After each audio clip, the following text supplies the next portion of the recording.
So some of them were not very happy in the beginning. But I explained, you see, most people, my friends and family have known me to serve mostly in church spaces. So I said, you know, you're already serving your nation in your church, in the National Fellowship, with Interreligious Council. Isn't that enough? We thought if you came to tell us you were building a church, maybe it would resonate with what you've been doing all these years. You've been in the corporate world and you've been serving churches in different capacities all the way to national level. Why politics? I said, because I feel I need to serve even more. For me, I'm not joining politics. I may not like the word and term politics. I see it as leadership, service. Yes. It's. I think a lot of politicians forget that that is what you're supposed to do. You are there to serve. For me, this is a job that has a JD. Well, you're serving over 40 million people, so that's quite a job. But better still, it's a way to serve, a way to give back. For me, I see this in twofold. One, it is a job where I have to do certain things because I've committed. I must do this. But on the other hand, it's a service. You're giving your time, your life, because if it's a job, then it's 8 to 5. But this is not, this goes beyond 8 to 5. You're on call 24/7. It's like being a mother, you know. The baby doesn't know that it is 3 a.m. No. Or at 6 you have to get up They and go don't to care. work. They don't care that you were up last night writing documents at 3 a.m. They'll scream. And this is how I look at being president. You have a big family. In our case, about 45 million people and more. And you have to cater for their needs. So it's service. You know, you said that, you know, you look at it at the job part, and one of the things that has always been strong about you is, in a way, you're like a worker bee. For what I know of you, you like to do the work. You like to do the work, because even though you went for Miss Uganda, you've never been the kind of person who's looked for the camera or looked for the limelight. If anything, you've always run away from it. So it's interesting that this is going to have to change for you. As I've had to explain to my family, I believe this is a calling. This is something I've known since I was 14 years old. If you remember Melanie, who were in S1 together. So we're introducing ourselves, and they tell us, what's your name, where do you come from, what's your wildest dream? We're in S1 Namagonga, first day you're in class, and I was very tall. I've been this height since I was, I think, 13 years old. So I was seated at the back. So I was the last person to introduce myself. And I get up and I say, oh, my wildest dream is to be the next president of Uganda. Everybody was like, excuse me? Who do you think you are? I said, you said your wildest dreams. I didn't say anything. This is my wildest dream. But to bring it out that way is, you know, the Bible says that what you confess is what you possess. And speaking about it, when God tells you something and it's beyond you, the best thing to do is first build faith in yourself. Here is a little girl who's about 16 being told, you're going to give birth to the Lord Jesus Christ. You're not even married. Her first response was, how can this be? But after a time she believed it, and everything else is history as we know it now. So now here I am. I knew that I had had a voice speak to me, and I knew for sure it was God, because I've been in this space. My faith walk started in 1988. I gave my life to Christ when I was 8 years old. So I got born again when I was 8. Wow. And a lot of people thought, okay, I went to a crusade. One of the house helps took me for a crusade just to attend. And then when they made an altar call, I thought I liked what I had, and And you went up? and I went up. So I gave my life to Christ in Ginger on Main Street Primary School. That's where the crusade was held. I bet a lot of people thought, oh, she's really young. She doesn't really know. I was the only young child who went up to give. So when you're a child, you just go. So people thought I had just gone, but in there, I remained in there. When we were in primary, we led revivals and we were preaching and all that, and it went on all the way to secondary school. So I was accustomed to hearing instructions. So this was, and at that age, it's exciting anyway. I'm going to be the next president of Uganda. Wow. But as you get older and you realize the responsibility, you start to pull back a little bit. Then I started seeing what politics was like, and I wanted to pull back a little more. And I'm thinking, this is not what I want. I like my private life. That's why I know very many times you try to push me into public spaces. Do PR for this company. Do this news interview. And I always said, Crystal, I'm not comfortable. Another person who was, remember Mitch? Mitch was always trying to push me, and you guys mentored me, and everybody else was at Sanyo FM at the time. But I was not very comfortable being in the public space. I thought being, private rather would be behind the scenes. Yes. Working. Yes. Getting stuff done, but hidden. I'm not a workaholic anymore. I've learned to balance my life and have some fun as well. Nice. So I'm not a workaholic. The workaholic you knew has, become, I think you can, don't you think there's a difference? I used to be so serious, and everybody used to think, that little girl is too stuck up. Not anymore. I think I'm more balanced. I have more fun now. Good. That's good to hear. Yes. So when you went for Miss Uganda, you didn't win, but you actually, I think, you took Miss Intelligence at the time? There were different competitions during Miss Uganda. There was Miss Photogenic, Miss Talent, and Miss Wit, what most people are calling Miss Intelligence.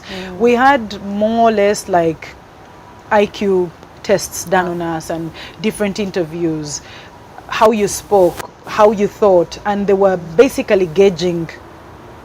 We don't want to just be beautiful. We want to also know the intelligent ones as well. So that is the award I got. So even if I didn't become Miss Uganda, at least I got to be Miss Intelligence for our run. So and we it were was also still a good lucky to thing. get to know you because you were Miss Sanyo FM as well. Because when I got that award, then I got a job opening up for me. So that's how I ended up at Sanyo That's FM. how we met. Yes. And then what about Apprentice Africa? Well, Apprentice Africa was a funny story. I came to office early in the morning. I used to open up the office at Lois Canad. At the time, I had two jobs. I was working at UTV, which is now called UBC. Yes. So we just transitioned to UBC from UTV. At the time, I was reading news with former, The late Bale Francis. May his soul rest in peace. He mentored us quite well. And I was working at an advertising firm. So I'd be at 4 a.m. would be picked up to go to read news and prepare for the news for the day, because I used to read the 6 a.m. bulletin and the 9 p.m. bulletin. So I had to be here very early in the morning, but I had a day job from 8 to 5 p.m. Then I'd go back to the station and do the other news. So at the advertising agency, because I used to be very early in town, I used to end up opening the other office as well. So this one morning I opened the office and the newspaper person delivers them, and there was a very strange picture that day, the advertisement for Apprentice. I'd seen Apprentice America, but the advertisement spoke to me.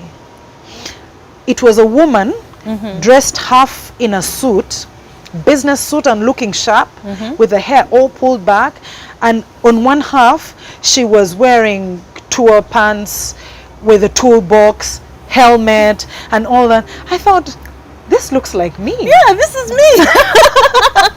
So I thought this is interesting. So I spoke to my colleagues that day. I showed them, look at this. What do you think? They're calling for applications for Apprentice Africa. Do you think I should? So that very day, my colleagues did the pictures for me. They shot me right in the office, took my pictures, and encouraged me. You could put in your application. So we downloaded the application, printed it out, and I handed it in. And that's how I got onto the Apprentice Africa. Interesting. I was, you on that? You were one of the panelists at the time. Yes. And I was told, sorry, you're actually the one who delivered the news. You said, oh, Nancy, I'm sorry, we are not taking you for, you've not been one of the successful contestants for Apprentice Africa. I said, excuse me? That was the, the judge's decision and all that, and I refused. I said, no. Could you please give me the reasons why? And I remember your face was like... You were so determined. You're like, this is meant for me. I said, this is meant for me. I can feel it. It's meant for me. And I would like to know why I was not selected. So you said, give me a moment. You made me wait in the lobby at Serena. So I sat there and I'm thinking, these judges, how can they think?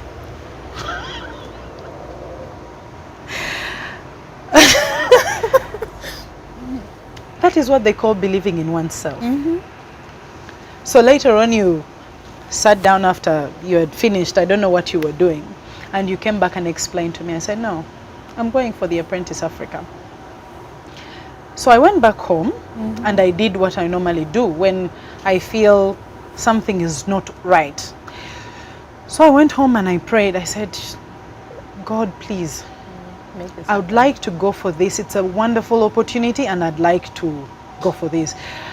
I actually prayed and said, please allow me to go for this. Because I knew the human beings can make their judgment, but I know the ultimate judge. So that's where I go to my court of appeal. So that night I went to the court of appeal and said, God, for this reason and this reason and this reason. You know, King David in the Bible, he always went to God and spoke to him nicely and nicely until God would make some allowances. So I thought, he's a father, which means you can talk to him like a daughter. So I spoke to him, and the following morning I got a call from Nigeria directly, and they said, oh, are you Nancy? We understand you did not go through in your national competitions, but when we looked at the videos, there is a lady from Uganda who insisted we look at your video. You didn't remember that. There is one of the judges in Uganda, a lady called and said, you must look at this lady's video. And since you were the only female judge who I had spoken to, I knew it was you. And they said, how soon can you get on the plane? And I said, really? I'm coming. I'm coming. That's how I ended up on the Apprentice Africa. So, how was that experience for you? Amazing. It was an 18-week job interview, and we didn't sleep.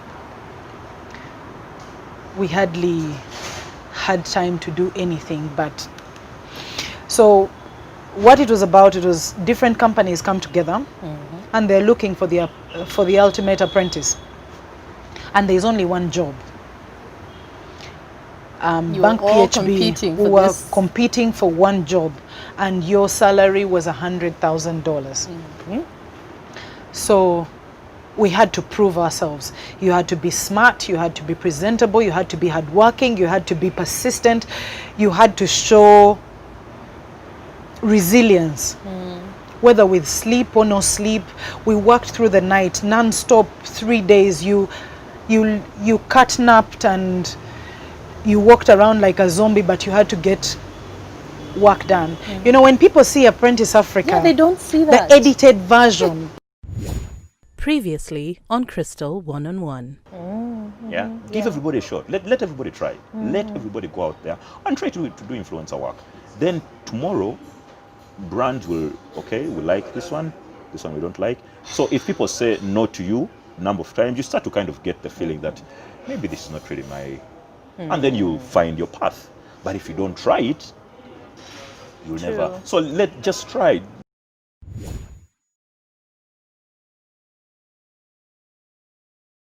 Edited version. They see when you're presenting in the boardroom and you're all dressed in a suit and you're presenting the numbers in the boardroom. They don't see how the numbers came about. They show snippets of you running on the street and you getting into office, but they don't see, for every episode you watched, it was a whole week's hard work. We came up with video ads, we came up with, I remember we had to paint. We were stretched beyond anything I've ever done before, because you were given assignments in industries you had never worked in. And you had to come up with a plan, because you had to sell something, you had to present something, you had to market something. We learned accounts overnight. We did all kinds of things, but it stretched us, and we realized, many of us realized we had abilities we were not aware of. I remember my Kenyan friend Eddie, they gave us, we had to run an art gallery. Oh. And very important people were coming to this art gallery. Art lovers, as in professional artists, were coming to this art gallery. And we thought we were going to, try and sell the art pieces. They told us we were going to be part of the artists who were going to showcase. So we had to paint and come up with, luckily enough, I was good in art in school. Oh, goodness. Now, my friend Eddie had never done art at all. He's a Kenyan friend. We still are in touch. You know what was amazing? What? He made the best art piece for the night, and it sold the highest. But he had never touched a paintbrush in his life. No way. And his art piece sold the highest. And they thought it was a professional piece. That is amazing. We are human beings. We all have untapped talents. We can do things beyond our wildest imagination. It's just conditioning. Sure. So Apprentice gave me friends of all categories. So we were friends in the house. Yeah. And we got friends outside. The CEOs and managers of the companies that we were working for ended up being lifelong friends. Actually, the company I've been working for till now, Sahara. In Uganda, we're called Asharami Uganda, but we're part of the Sahara group. And I introduced them to Uganda. I told them, you know what, you need to come to my country. Okay. Uganda is my country. I love my country. You know, when people stand and say, I'm American, you think, what is so cool about being American? So everywhere I go, I am Ugandan. And you need to pay attention that there's a Ugandan here. Exactly, and you should proudly talk about where you're from. I told them about my beautiful country. I warned them that when you come to Uganda, you may never leave. Which is true for many people. Yes. And I told them Uganda is beautiful, you need to bring your business. So eventually they agreed, they came, visited, and they agreed, they brought the business here, and it's doing well. And such opportunities maybe would never have come up if I hadn't gone for the Apprentice. Yes. We met so many friends and we maintained the friendships up to now. It has exposed me to international companies. Some of them have mentored me in business. And when I told them I was running for political office, they were like, okay. Not very surprising. So it exposes you, it teaches you, and gives you not just networks, but friends. Okay, that's lovely. So you started your own businesses. When was that? That too Did was you not. make like a conscious decision and say, okay, I've worked in the corporate world for a while, but why can't I do my own thing? Was that it, or? No, actually, I thought I would start business at some point. Okay. But at the time I started business, it was not planned that I would start business at that particular time. I'd wanted to start business and I had planned it. I like to plan things and write stuff and calculate things and however, life is what happens when you what?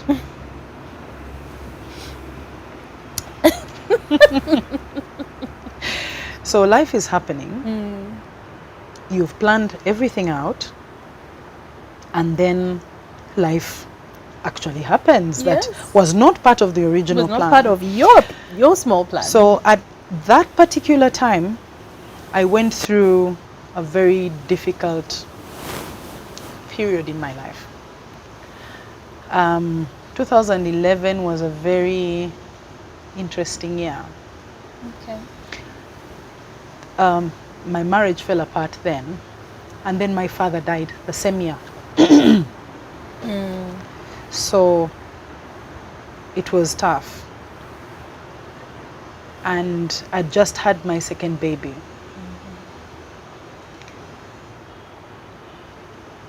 Not only did I have a small baby, but I had had my babies quickly. So you had 2 little ones. 2 little babies, both breastfeeding. Oh my. As a woman, I'm just imagining the stress. Well, it was like I had twins. I just happened to have another one while one was still breastfeeding. So the doctors said it was fine. And I'd bring up healthier babies if they breastfed longer. So I decided To breastfeed to them together. breastfeed both of them until the older one was 2 and some months. Okay. So I've had a longer experience, don't you think? Anyway, you wake up in the morning and you actually have no plan. And you don't have a plan Yeah. because you can't see. It's like a door has been shut behind you, so you can't see behind and you can't see in front, and you're in that space. So you sink deeper and deeper because you can't think, you can't work, you can't. And shortly before that, I had resigned from my workplace so that I could focus On the babies. on the babies for some time. Then I'd go back to the corporate world. That was my plan. Right. The plan was not to start the businesses. The plan was, let me take care of my children maybe for 2 years, then go back into the corporate world. That's when my marriage fell apart, and my dream of becoming a stay-home mom just shattered. And I had to stop sinking. I think I reached rock bottom, I think. bottom. Yeah. I was thrown out of my home. I was confused because I didn't know what next. All the plans I had, you know, when you're young, you have, after university, I will do this, and then I'll do this, then I will retire at 30, then I'll go into this, and we have all those beautiful plans, and then life happens. So I woke up one day and thought, okay, I had planned to have a cleaning company. Maybe I can start it now. Okay.